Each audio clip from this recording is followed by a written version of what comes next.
Good afternoon, everybody. Welcome to St. Louis. We're really excited for you to be here.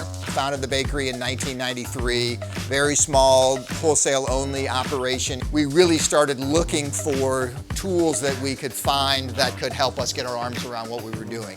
And Redzone was one of those tools. We launched the learning module in terms of the onboarding piece in March of 22. The curiosity of the employee is one of the key things that keeps them here. Every employee that comes in now is welcomed by a video, and they're able to check off exactly how far along they are on their onboarding process, along with having a buddy that's paired with them. So it's a fully engaged system that starts not only from the employee that's paired with them, but also from Josh, myself, other teammates around that they would normally never see.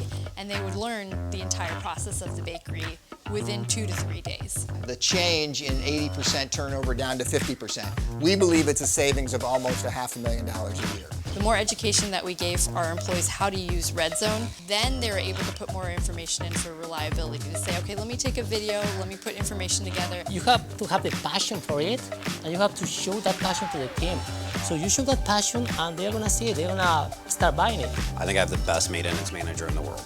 He bought in day one, and it was probably the most important thing for us being successful. It's literally part of the culture.